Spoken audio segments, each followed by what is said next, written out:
मंत्र क्या है, ये काम कैसे करता है और जाप क्यों जरूरी है, आइए समझते हैं। ओम से ही लगभग सभी मंत्र शुरू होते हैं। क्यों?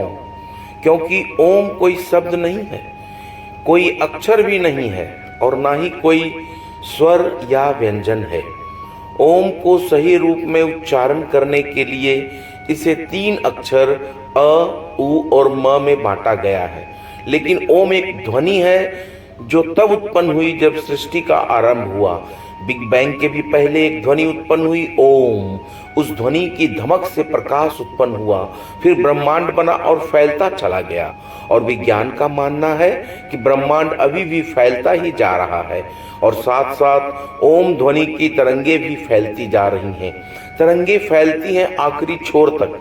जैसे शांत झील के बीच में एक छोटा सा कंकर डाल दिया जाए तो जल स्तर पर तरंगे उत्पन्न होंगी और फैलने लगेंगी। फैलते फैलते झील के आखिरी छोर पर जाकर ही रुकेंगी। तो लाखों करोड़ों साल से ब्रह्मांड फैलता जा रहा है और ओम की तरंगे भी फैलती जा रही हैं। ना ही ब्रह्मांड का आखिरी छोर मिल पा रहा है और ना ही ओम की ध्वनि तरंग रुक पा रही है।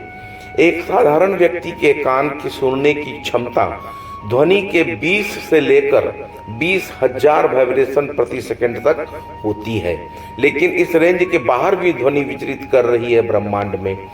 विज्ञान ने भी ध्वनि को एक ऊर्जा रूप माना है और ऊर्जा का कभी नाश नहीं होता। पहले यह कहा जाता था कि ब्रह्मांड में कोई आवाज नहीं होती क्योंकि ध्वनि को माध्यम चाहिए और अंतरिक्ष में कोई माध्यम नहीं है। लेकिन हाल ही में पता चला है कि ब्रह्मांड में हम की ध्वनि सुनाई दे रही है।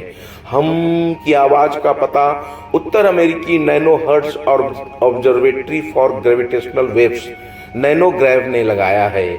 उनका मानना है कि ये ध्वनि गुरुत्वाकर्षण वेव के कारण है।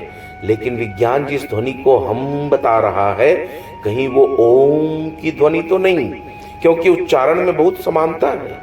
खैर, ये तो शोध का विषय है, लेकिन ऐसा लगातार ये देखा जा रहा है कि जिसे आज का आधुनिक विज्ञान अपनी नई खोज बताता है, उसे कई हजार वर्ष पहले लिखे गए हमारे वेद शास्त्रों में प्रमाणित रूप से वर्णित किया जा चुका है।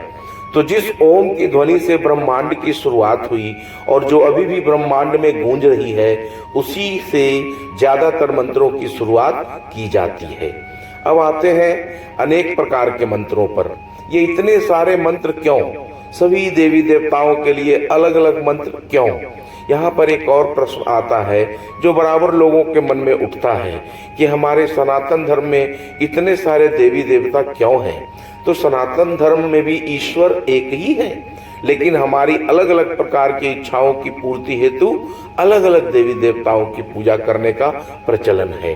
जैसे विद्या के लिए सरस्वती, धन के लिए लक्ष्मी और कुबेर, शक्ति के लिए माँ दुर्गा या माँ काली, जल के लिए वरुण या इंद्र। उसी तरह अन्य देवी देवता, जैसे किसी राज्य का राजा एक ही है, लेकिन अलग अलग विभाग के लिए अलग अलग मंत्री बनाए जाते हैं। अब जानते हैं कि मंत्र काम कैसे करते हैं। हम विज्ञान की कुछ बातों से इसे समझने की कोशिश करते हैं। 60s, 70s तक और अर्ली 80s तक हम लोग रेडियो और ट्रांजिस्टर में मीडियम वेव या शॉर्ट वेव का यूज करते थे।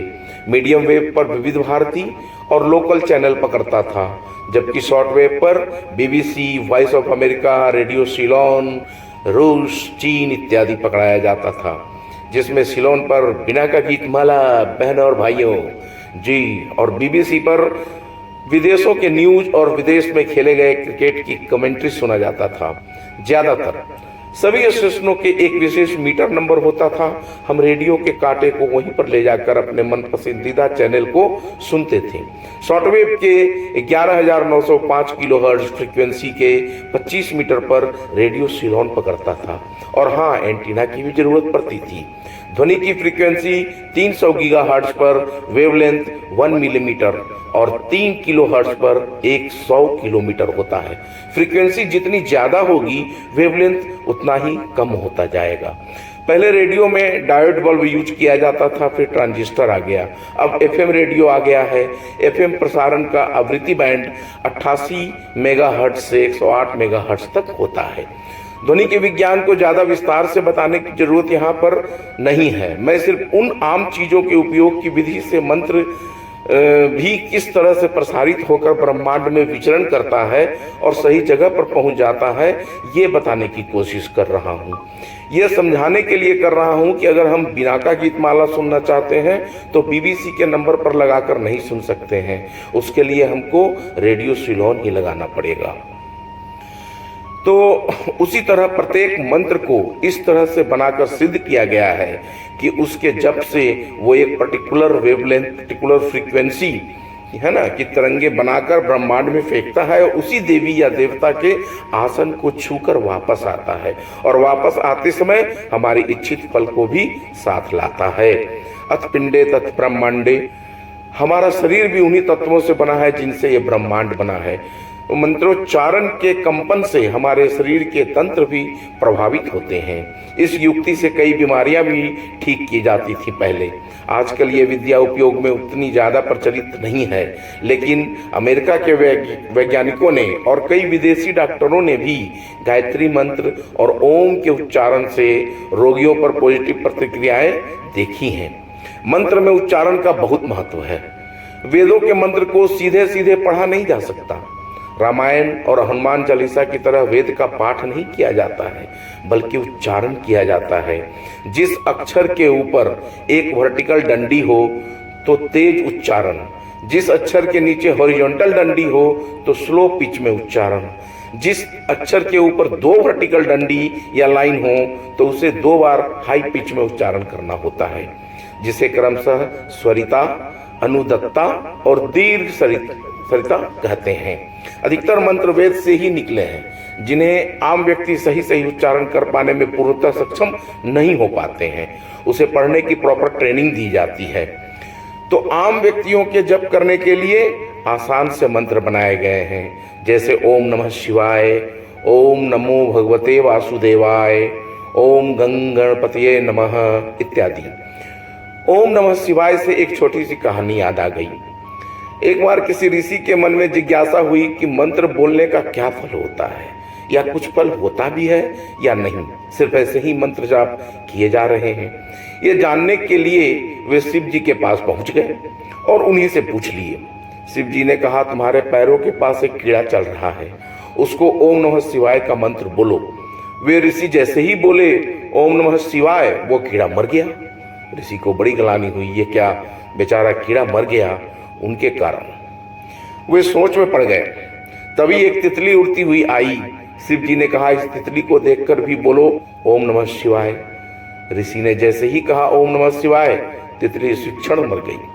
ये क्या, ऋषि को 2 जीवों के मर जाने का, उनके कारण मर जाने का बहुत दुख हो रहा था।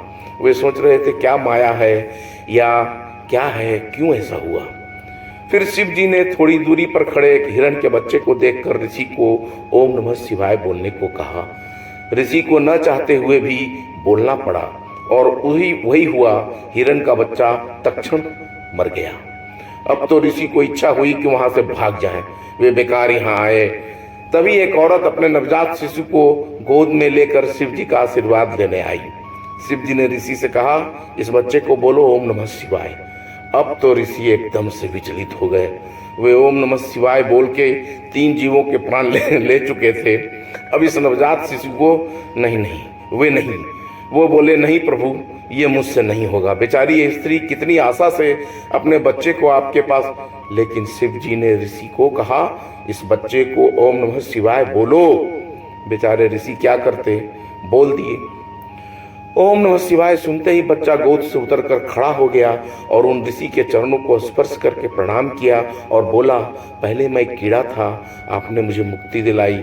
फिर मैं तितली बन गया, आपने मुझे मुक्ति दिलाई, फिर मैं हिरण बन गया, आपने मुझे ही मुक्ति दिलाई।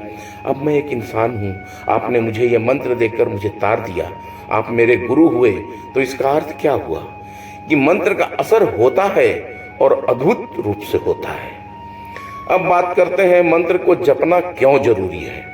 एक बार बोल दिए तो बस हो जाना चाहिए, जिस उद्देश्य से बोला गया वो मंत्र वो पूरा हो जाना चाहिए, तो फिर बार बार क्यों जपना। तो बंधु, आपने देखा होगा कि झील के बीच में डाले गए कंकड़ से जल की सतह पर उठने वाली तरंगें किनारे तक पहुंचते पहुंचते क्षीण पड़ जाती हैं, कमजोर हो जाती हैं। लेकिन यदि झील में कोई नाव के चप्पू को चला रहा है तो बार बार चप्पू की वजह से पानी में उठने वाली तरंगों के कारण किनारे तक पहुंचने वाली तरंगें क्षीण नहीं हो पाती हैं, बल्कि उनकी तीव्रता बनी रहती है।